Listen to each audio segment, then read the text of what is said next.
위대하신 하나님의 계획을 우리가 다 알지 못합니다. 또 하나님의 때도 알지 못하지요.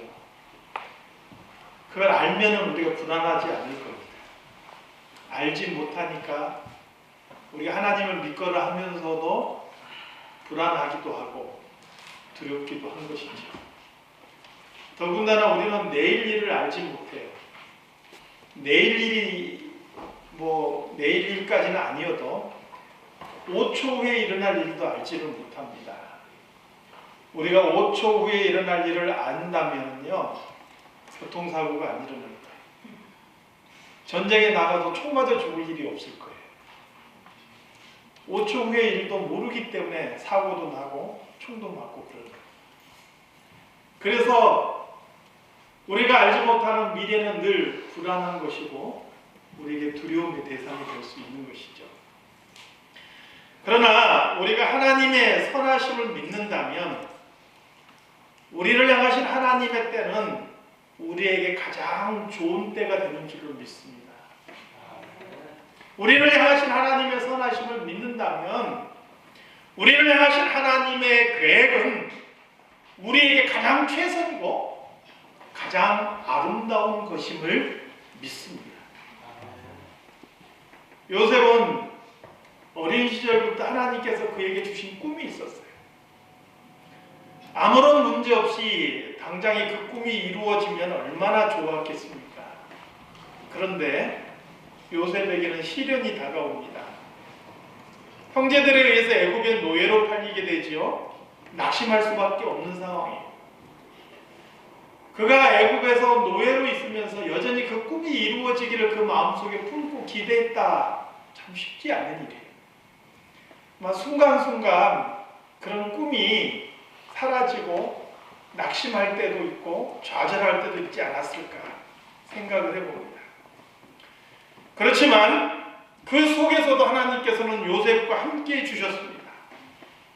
그래서 그가 하는 모든 일들이 잘 되고 형통한 자가 돼서 주인의 신임을 받습니다. 뭔가 인생이 다시 회복될 그런 기미가 보입니다. 그런데 설상가상이라고 그러죠. 눈 내린데 소리가 더하는 거예요. 안 좋은 일이 있는데 엎친 데 덮친 경우 또 안 좋은 일이 생깁니다. 요셉에게 걷고 억울한 일들이 생기는 겁니다. 첫 번째 억울한 일은 요셉의 여주인 보디발 장군의 아내를 범하려 했다라는 누명입니다. 창세기 39장 6절에 보니까 요셉은요, 용모가 빼어나고 아름다웠더라, 이렇게 기록되어 있습니다. 잘생기고 예쁘고 이게 별로 좋은 것 같지는 않아요. 그만큼 유혹이 많은 거예요. 모름지기 사람은 저처럼 뚝배기 같아도 진국해야지. 아무도 안 웃으니까 제가 민망해져. 요셉은 용모가 아름답고 빼어났다. 거기다가 능력도 좋아요. 하는 일마다 잘하는 거예요. 그러니 보디발 장군의 아내가 봤을 때 매력적이에요. 그래서 요셉을 볼 때마다 눈짓을 했다. 유혹하는 눈짓을 한 것이죠. 그리고 슬쩍슬쩍 다가와서 자기와 동침하자 이렇게 청했다. 그런데 이 여주인의 유혹에 대해서 요셉은 아주 단호하게 대처를 하죠. 보디발 장군이 요셉을 신임했기 때문에 요셉의 집에서 장군 외에는 더 큰 사람이 없을 정도예요. 그 집의 모든 것을 총괄하는 사람으로 세웠어요. 노예인데도 불구하고. 그런데 요셉이 보디발 장군의 아내에게 그렇게 이야기하죠. 이 집에서 나보다 큰 자가 없지만 내 주인께서 오직 하나, 나에게 금한 것이 없지만 당신은 나에게서 금하였습니다. 이렇게 대답해요. 그러면서 이 여주인과 함께 있지도 않았더라, 이렇게 성경이 기록해요. 여러분, 죄에 빠지지 않으려면 반드시 중요한 게 뭐냐면 죄의 자리에 서 있지 마셔야 돼요. 악한 자들과 함께 있지 마셔야 돼요.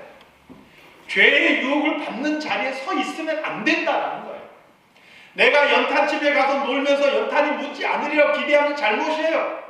해변가를 거니면서 모래가 묻지 않고 물에 닿지 않겠다는 생각하는 것 자체가 잘못이라는 거예요. 모래 묻지 않으면 해변가 가지 말아야지. 연탄집 묻기 싫으면 연탄집에 가지 말아야지. 죄를 이기기 위해서는 죄와 상종하지 않는 것이 중요해요. 여주인이 유혹했지만 요셉은 그 여주인과 함께 있지도 않았더라. 이렇게 기록하고 있는 것이죠. 그러자 이 여주인이 함정을 파요. 오늘날 남편이 출타하고 없습니다. 보디발 장군이 없는 어느 날 요셉이 일을 하러 그 집에 들어갔는데 그 집에 일하는 많은 사람들이 있을 텐데 그날은 그 집에 아무도 없었다. 이게 웬일입니까? 보디발 장군의 아내가 그렇게 만든 거예요. 집안의 사람들 다 내보내고 요셉이 들어오기를 기다리고 있어요. 요셉이 들어오자마자 요셉의 옷을 잡고 매달리는 거예요. 나랑 동침하자. 그때 요셉이 보디발 장군의 아내가 꽉 움켜진 옷을 벗어버리고 도망 나갔다 그랬어요. 요셉이 도망가는 모습을 보고 이 보디발 장군이 크게 소리칩니다. 여봐라, 거기 누구 없느냐? 요셉이 나를 범하려다가 내가 소리를 치니까 도망가는구나. 이렇게 누명을 씌운 거예요. 보디발 장군의 아내의 이 누명의 설득력이 있는 것은 뭐냐? 요셉이 자기의 옷을 벗어버리고 도망갔다 그랬죠. 요셉이 아무리 그 집에서 그래도 그 집을 총괄하는 자리에 있다 할지라도 요셉의 신분은 노예입니다. 노예가 속옷을 갖춰 입었겠어요? 그렇지 않습니다. 하나 겉옷 입은 것이 전부였을 거예요. 그것을 벗어버리고 도망가는 요셉은 말 그대로 알몸으로 벌거벗은 채로 집을 튀어나가는 거예요. 누가 봐도 여주인의 말이 설득력 있게 들렸다라는 거예요. 결국 요셉은 그가 정직하게 충성되게 일했음에도 불구하고 억울하게 누명을 쓰고 감옥에 갇히게 됩니다. 저는 개인적으로요, 보디발 장군이 요셉이 정말 자기 아내를 범하려고 했기 때문에 요셉을 감옥에 가두었겠는가, 이 점을 한번 생각해 봤어요. 성경에는 그런 이야기 안 나왔지만 제 나름대로 한번 생각을 해봤어요.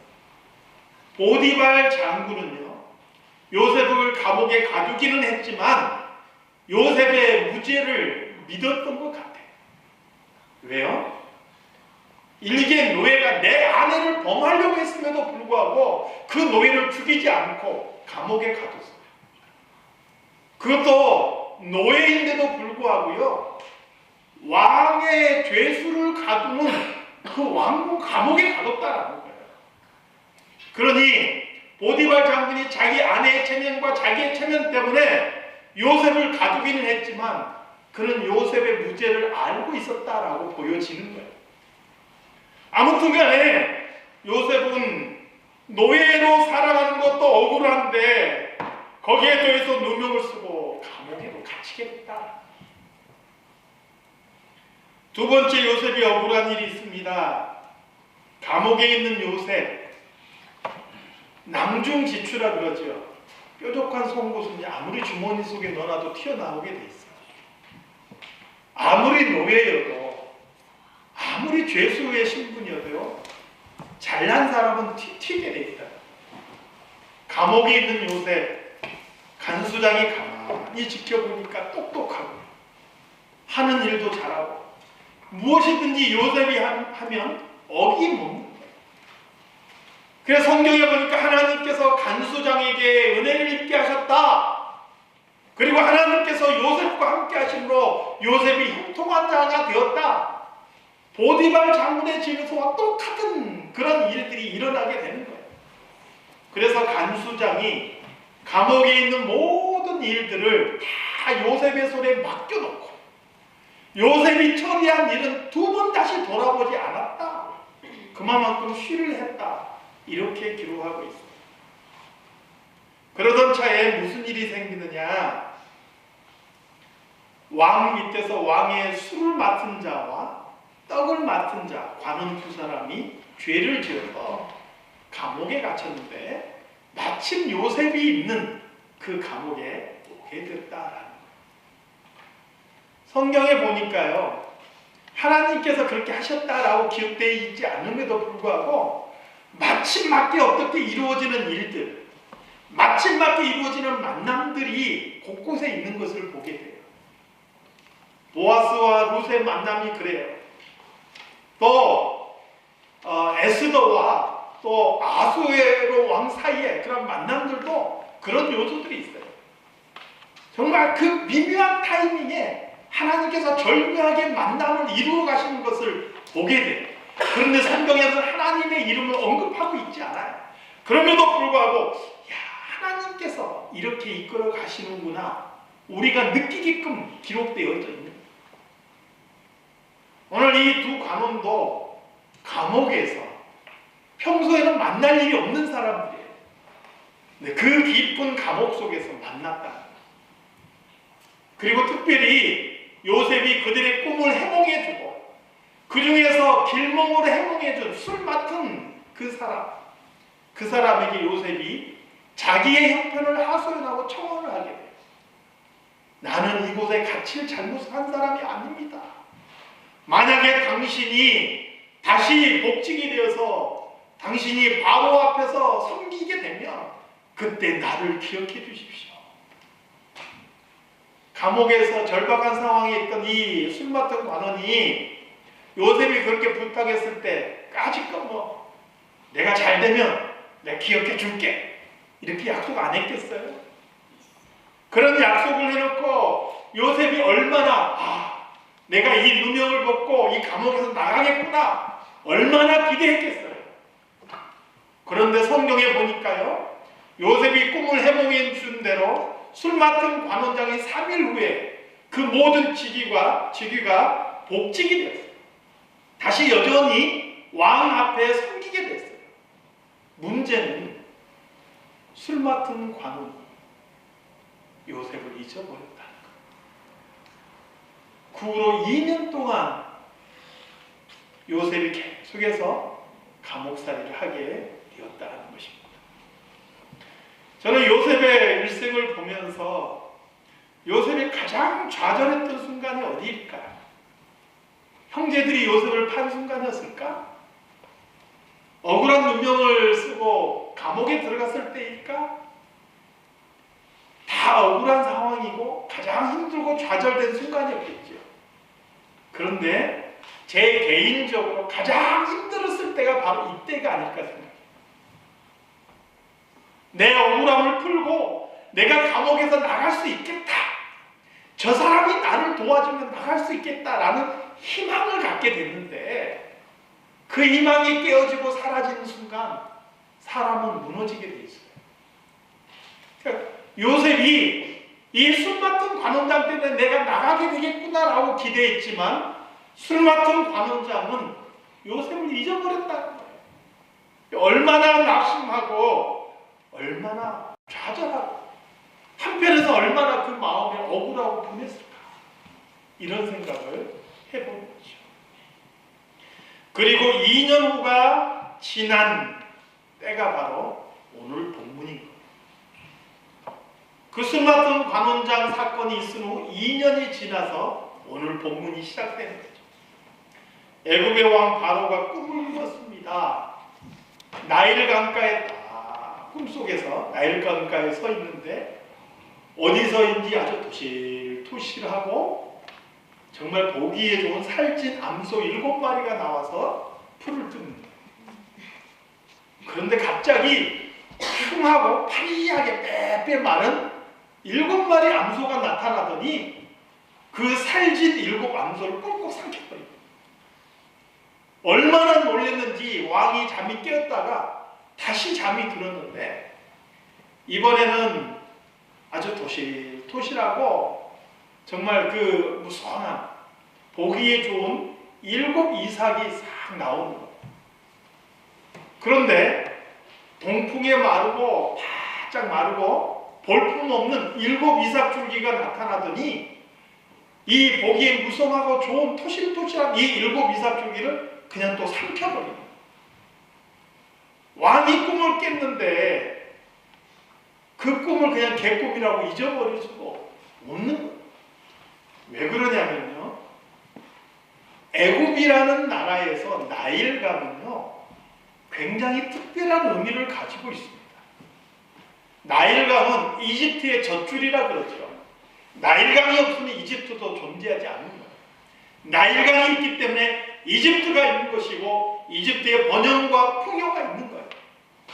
늘 홍수가 나면 상류에서부터 비옥한 흙을 물줄기들이 가지고 내려와서 하루에 그 흙들을 딱 쌓아두는 거예요.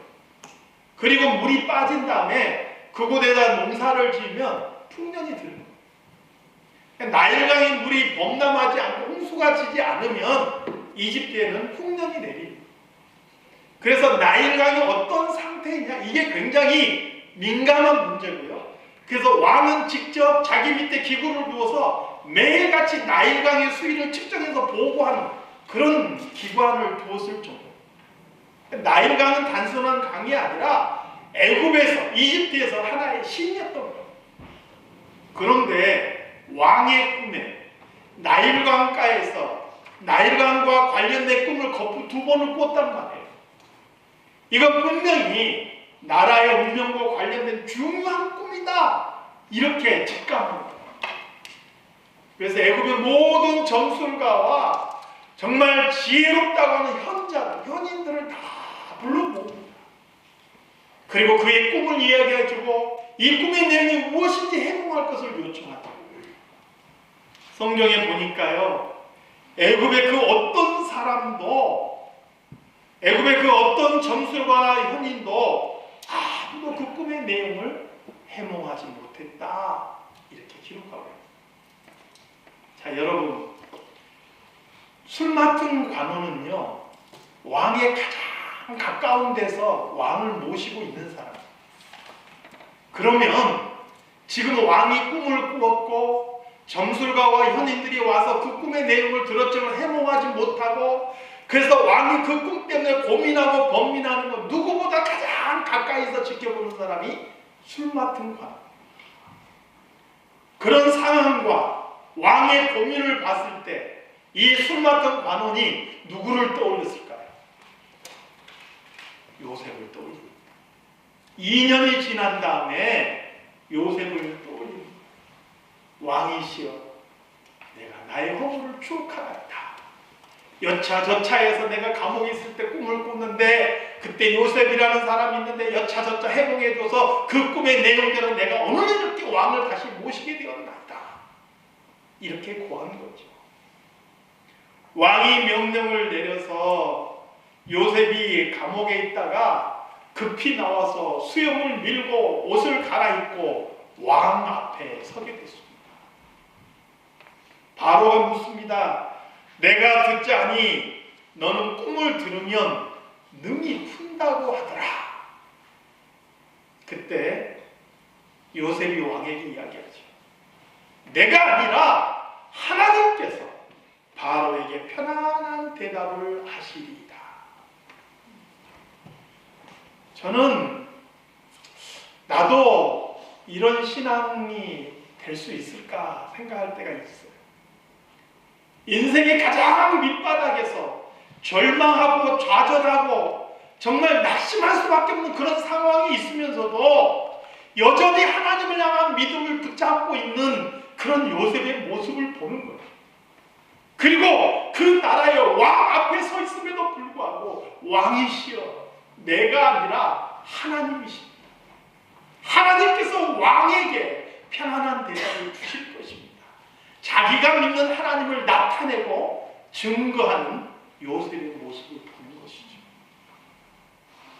사랑하는 성도 여러분, 오늘 우리 삶 속에서도요, 우리의 삶의 모습에서, 내 입술에서, 내 삶의 행동에서 하나님이 이렇게 증거되어질 수 있는 그런 성도들이 되시기를 소망합니다.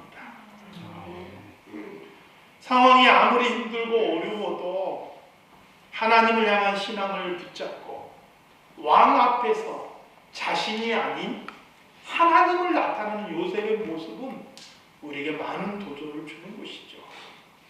그리고 바로 그날 꿈의 내용을 해몽하고 그 꿈의 내용대로 미래를 예비해야 된다라고 말하는 요셉을 이 애굽의 바로는 애굽 땅의 총리로 세우는 것을 보게 되죠. 오늘 본문을 통해서 우리는 몇 가지 중요한 교훈을 보게 돼요. 하나님의 뜻과 계획, 그리고 하나님의 때는요, 우리가 생각하는 계획과 때보다 훨씬 크고 더 아름답게 임한다는 사실을 기억하시기 바랍니다. 요셉은 억울하게 형제들의 손에 의해서 애굽의 노예로 팔려갔지요. 그런데 성경은 이것을 조금 다른 시각에서 봐요. 하나님께서 천하의 큰 재앙이 임할 것인데 그 재앙에서 이스라엘을 보존하시고 큰 민족을 이루게 하실 그러한 계획을 가지고 계셨어요. 그리고 그 일을 위해서 요셉을 먼저 애굽 땅에 보내셨다. 인간적으로 보면 이 요셉이 애굽의 노예로 팔린 것이지만 하나님의 계획 속에서는 요셉을 애굽 땅으로 파송해서 보내신 거랍니다. 시편 105편 16절에서 17절 말씀을 보니까 하나님께서 천하의 양식을 다 끊으실 때 한 사람을 앞서서 보내셨는데 바로 요셉이 종으로 팔렸도다 이렇게 노래하고 있습니다. 요셉의 삶에서는 절망스럽고 억울한 상황이었지만 하나님의 계획과 뜻을 이루기 위해서 하나님께서 그 상황조차도 인도하시고 이끌어가고 계셨다라는 거예요. 그가 억울하게 감옥에 갇혔을 때도 마찬가지입니다. 술 맡은 관원이 요셉을 잊어버렸을 때 요셉이 얼마나 억울하고 분했을까. 누명을 쓰고 감옥에 왔을 때도 억울하고 분했겠지만 그렇게 꿀떡처럼 약속했던 사람이 약속을 저버리고 자기를 잊어버렸을 때 얼마나 좌절했을까. 시편 105편에 보니까요, 요셉의 그 손발이 착고에 상했다라고 기록되어 있어요. 착고에 채해서 가만히 있었으면 괜찮았을 텐데 상했다는 거예요. 억울하니까 분하니까 몸부림치다 보면 상할 수 있는 것이죠. 그런데 여러분 돌이켜서 생각해 보세요. 술 맡은 관원장이 요셉을 잊지 않고 기억하고 그가 약속했던 대로 자기 힘을 이용해서 요셉을 감옥에서 꺼내 주었다면 어떻게 됐을까요? 어떻게 됐을까요? 제가 봤을 때 그러면 요셉은 다시 보디발 장군의 집에 노예가 되는 거예요. 조금 더 후하게 더 잘됐다 쳤을 때 인심을 베풀어줘서 그래 이제 너 고향 땅으로 돌아가, 고향으로 돌려보냈다 이렇게 생각해 봅시다. 무슨 일이 벌어지나요? 요셉의 형들이요, 요셉을 노예로 팔고 난 다음에 아버지에게 거짓말을 했어요. 아버지 아들 요셉이 맹수에 찢겨서 죽었습니다. 요셉의 옷에 피를 묻혀가지고 그렇게 거짓말을 했어요. 그럼 요셉이 아버지 앞에 살아 나타나서 아버지, 형님들이 나를 애굽의 노예로 팔았습니다. 이렇게 이야기해보세요. 그 집안은 완전히 풍비박산이 나는 거예요. 그리고 몇 년 후에 천하의 흉년이 닥쳤을 때 요셉의 집안은 굶주림에 떨었겠죠. 생존에 심각한 문제가 생겼을 겁니다. 그런데요, 술 맡은 관원장이 요셉을 잊어버린 거예요. 그리고 요셉을 잊어버린 그 2년이 얼마나 중요한 의미가 있는지 몰라요. 오늘 본문이 있는 41장 46절을 보니까요, 요셉이 애굽에 애굽의 총리가 된 것이 그의 나이 30세다라고 기록하고 있어요. 애굽의 법에서는요, 관직에 나갈 수 있는 사람은 30세가 되어지 나갈 수 있습니다. 다시 말하면요, 술 맡은 관원장이 2년 전에 요셉을 끄집어 내줬다면 요셉은 아무리 어떻게 해도 애굽의 총리가 될 수가 없어요. 이 술 맡은 관원장이 2년의 시간이 채워지고 나서 요셉이 30세가 되었을 때, 요셉이 생각했던 때는 언제야? 술 맡은 관원장이 풀려났었던 그때 자기도 풀려나기를 원한 거예요. 그게 요셉이 생각했던 때예요. 그러나 하나님의 때는 그때가 아니에요.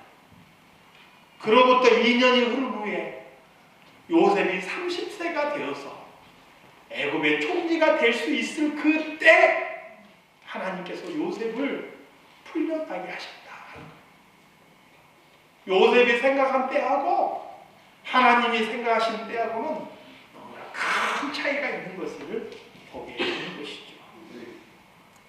시편 105편 18절에서 19절 말씀에서는 이렇게 노래하고 있습니다. 그의 발은 착고를 차고 그의 몸은 쇠사슬에 매였으니 곧 여호와의 말씀이 응할 때까지라. 그 말씀이 그를 단련하였다. 하나님의 때가 이루기까지 요셉이 단련되어지고 하나님께서 더 크신 뜻을 위해서 요셉을 기다리게 하셨다. 그 상황이 때로는 힘들고 어렵고 억울하고 분한 것 같지만, 그러나 하나님의 때가 되었을 때 하나님께서 그 때를 이루어 가시고 그 계획을 이루어 가시는 것을 보니까 요셉이 생각한 것과는 비교할 수 없는 놀라운 결과들로 그렇게 나타나게 되더라 하는 것이죠. 요셉에게는 고난의 시간들이었겠지만 하나님께서는 요셉을 단련한 시간이었다라는 것을 성경은 말씀하고 있는 것입니다. 이런 시간을 통해서 우리가 요셉에 대해서 첫날 살펴볼 때 그랬죠. 이기적인 요셉. 형제들의 아픔에 대해서 이해할 수 없고 형제들을 받아들이지 못한 자기 중심적인 사람 이야기했죠. 그런데 노예로서, 죄수로서 그러한 시간을 거친 요셉은 변화됩니다. 나중에 변화된 요셉의 모습을 한 번 더 살펴보겠는데요. 그렇게 낮아지면서 다듬어지고 변화되어지고 그런 요셉을 하나님께서 천하를 구원하는데 하나님의 사람으로 사용하시는 것을 보게 되는 것이죠. 사랑하는 성도 여러분, 하나님의 뜻과 계획은 늘 선하심을 믿습니다. 우리가 생각하는 때보다 하나님께서 계획하신 때는 늘 가장 적당한 때인 줄로 믿습니다. 오늘 우리는 그래서 우리 하나님의 선하심을 믿음으로 바라봐야 되는 거예요.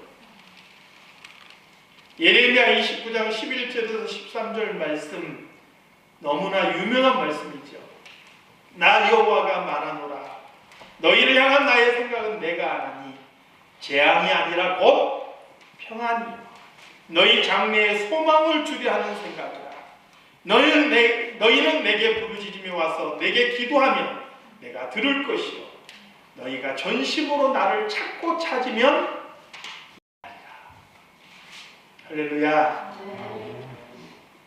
사랑하는 성도 여러분, 우리의 삶 속에서 인생의 깊은 수렁 속에 빠질 때가 있습니다. 때로는 앞에 캄캄한 그런 어둠이 자리하고 있을 때가 있습니다. 갈림길에서 어디로 가야 될지 모를 때가 있습니다. 우리 청소년들 특히 미래가 많이 불안하고 내가 앞으로 뭘 해야 될까? 자기 꿈을 찾지 못하고 방황할 때가 있을 것이고, 우리 아들도 어제 SAT를 처음 봤어요. 되게 갑자기 실감이 됐어요. 우리 아들이 컸구나. 조만간 내 품을 떠나겠구나. 갑자기 피부로 확 느껴졌어요. 이제 내년쯤 되면은 이제 갈 학교들 뭐 지원하고 어쩌고 하다가 하다 보면 금방 내 품을 떠날 것이죠. 어디로 가야 될지, 무엇을 해야 될지 그 미래를 놓고 봤을 때 불안하기 짝이 없어요. 본인은 몰라도 부모 입장에서는 더 불안해요. 그런데요, 내가 불안해하고 내가 염려하고 그 일만 돼서 문제가 해결되는 게 아무것도 없어요. 그래서 우리 하나님께서 그 길을 지켜주시도록 하나님을 의지하고 하나님 손에 맡기는 것이 지혜라는 거예요. 왜요? 하나님께서 가지고 계신 계획은 늘 선하고 아름다울 것임을 믿기 때문에. 오늘 저와 여러분의 삶도 마찬가지. 우리의 사랑하는 자녀들의 앞길도 마찬가지임을 믿습니다. 요셉을 인도하시고 그를 노예에서 죄수에서 건지셔서 애굽의 총리로 세우시고 천하를 구원하신 하나님의 손길의 역사가 오늘 저와 여러분에게도 늘 함께 하실 것을 믿습니다. 하나님 아버지, 요셉을 인도하시고 함께 하신 그 하나님의 손길이 오늘 우리와도 함께 하심을 감사드립니다. 때로 우리가 약하고 우리가 넘어지고 우리가 부족할 때도 하나님, 우리의 눈을 들어서 하나님을 바라볼 수 있는 힘과 용기를 주시고 요셉을 인도하셨듯이 하나님의 때, 하나님의 방법으로 우리도 인도하실 것을 믿게 하여 주시옵소서. 건강에 풍랑 만난 성도들이 있습니다. 가정과 또 직장과 사회 속에서 여러 가지 힘들고 어려운 상황들을 헤쳐나가는 성도들도 있습니다. 하나님, 우리 하나님의 때 가장 아름다운 곳으로 채워주시고 인도하여 주시옵소서. 오늘도 이 자리에 함께하지 못한 우리 성도들이 있습니다. 어디에 있든지 저들의 걸음을 지켜주시고 동행하여 주시옵소서. 걸어가신 예수 그리스도 이름으로 기도드리옵나이다.